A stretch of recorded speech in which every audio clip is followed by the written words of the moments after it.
Next on the news, across the country, Americans are getting ready for Thanksgiving, buying that coveted bird and all the fixings. Catholic Charities Brooklyn and Queens is handing out the holiday staple, starting the season of giving a little early.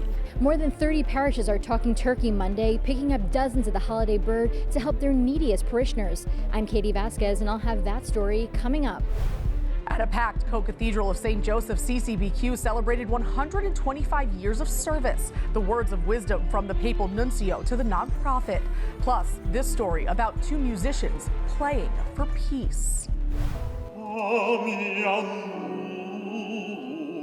This pair from Ukraine holding a special concert at a Brooklyn church to help those suffering during the Russian invasion. I'm Jessica Easthope. Currents News starts right now.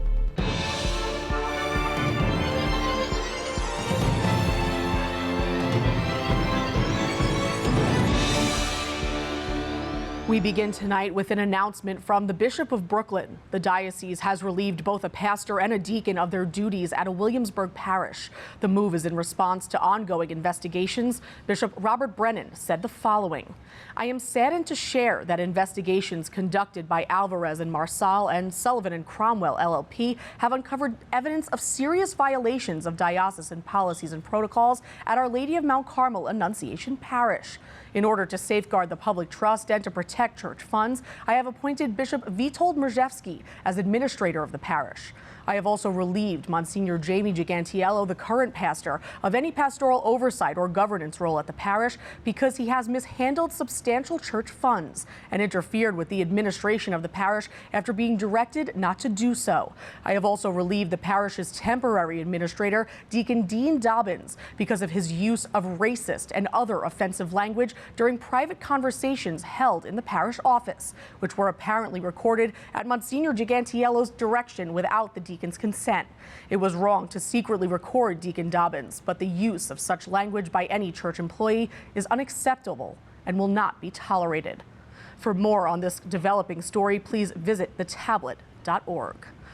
Turning now to food insecurity in New York, Catholic Charities Brooklyn and Queens try to fight that hardship with their own Thanksgiving tradition, giving away thousands of birds to those in need. But this year, the Turkey Day tenderness is being done in a different way, one that organizers hope will help more families be able to enjoy the holiday staple. Currents News' Katie Vasquez has that story from Howard Beach. It's turkey time for Catholic Charities Brooklyn and Queens as the nonprofit makes sure every table in the diocese has a bird this Thanksgiving. A record high, over 3,700.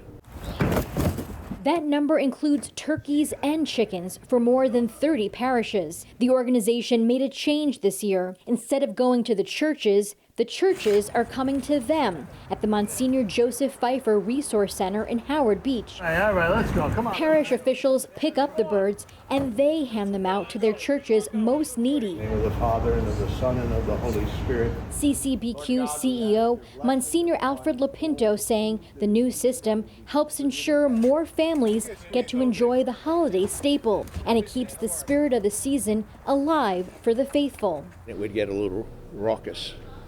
And so it just was not a very respectful way to treat people. And I could hold. Deacon Jean Rameau was picking up 90 turkeys for Holy Family St. Lawrence Church in Canarsie. The Brooklyn Church identified those with the greatest need, including the homebound, low-income people and families. In the past, people from the parishes, those are in needs, they never get a chance to get their fair share. Presentation of the Blessed Virgin Mary Church in Jamaica, Queens, taking 150 birds for their parish to help their food pantry and parishioners. We try to choose those who are that have more difficulty.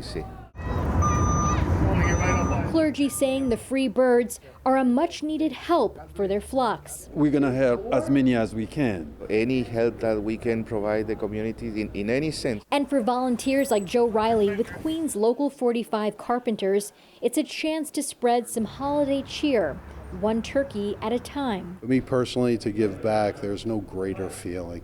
In Howard Beach, Katie Vasquez, Currents News. The Catholic Charities giveaway comes as the organization celebrated 125 years of service in Brooklyn and Queens over the weekend.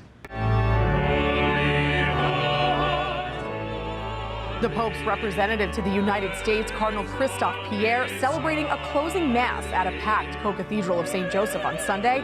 The papal nuncio reminding the hundreds in Prospect Heights Church of why they provide the services and help they do throughout the Diocese of Brooklyn. The institutions through which we carry out our mission, the programs that we offer, these are good and valuable inasmuch as they enable us to spread the gospel. Actually, it's interesting. We are not serving an institution. We use them to spread the gospel. Since Catholic Charities Brooklyn and Queens was founded in 1899, they have grown to become one of the largest faith-based providers of affordable housing in the country. They currently sponsor more than 160 programs and services. Later on Sunday, Brooklyn Bishop Robert Brennan led a celebration for the patron saint of Puerto Rico. The Mass in honor of the upcoming feast day for Our Lady of Providencia, or Our Lady of Providence, a devotion that first began in Italy in the 13th century before migrating to Spain and then Puerto Rico. In the Diocese of Immigrants, Bishop Brennan spoke to young people about carrying on this long tradition of faith. We have here many people of faith who pass on from generation to generation this gift of faith and this love that Mary has for us, and how she teaches us that Jesus cares about the slightest details that are on our minds and in our hearts. But that she also calls us. She calls us to be able to look after one another, and she calls us to serve in her church. The official feast day of Our Lady of Providence is on November 19th. The primary Catholic lay organization in the Diocese of Brooklyn also continuing a long tradition this weekend. The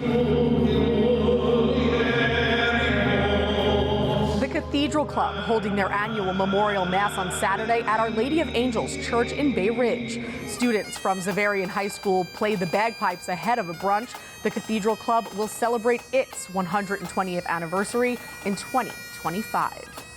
Two musicians were remembering their homeland, currently at war, over the weekend. The pair from Ukraine performing classical songs at Our Lady of Refuge in Brooklyn, praying and playing for peace for their country.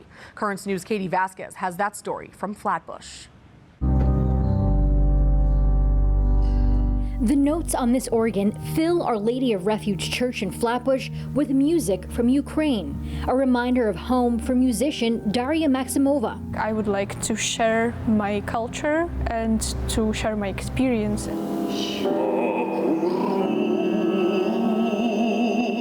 The organist and pianist, along with baritone singer Andrei Koshman, are in New York for an amazing opportunity, interning at the Metropolitan Opera House. It was my dream to participate in this internship program.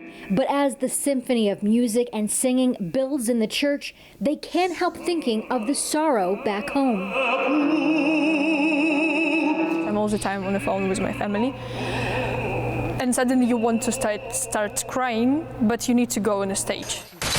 On Sunday, for the first time, President Biden authorized the use of powerful U.S. long-range weapons for Ukraine to fire inside Russia. It was really a disaster for Ukraine. A lot of missiles was in our air.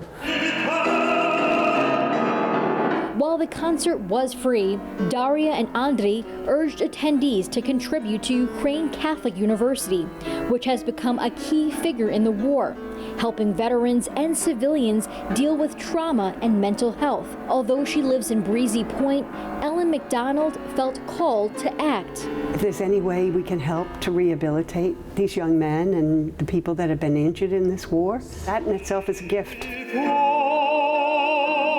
As the war continues, Daria and Andriy will keep playing for peace in their homeland. I hope that it will end soon. We are going through hard times, but it doesn't mean that we don't have light ends of the tunnel. Both will be returning to Ukraine once their internship ends in December. In Flatbush, Katie Vasquez, Currents News. If you would like to help, visit Ukraine Catholic University's foundation website at ucufoundation.org/donate. That is this Currents News Update. I'm Jessica Easthope. Thank you for joining us because we are putting your faith in the news. Before we go, we want to listen to more of the beautiful Ukrainian music played over the weekend. Hope to see you again next time.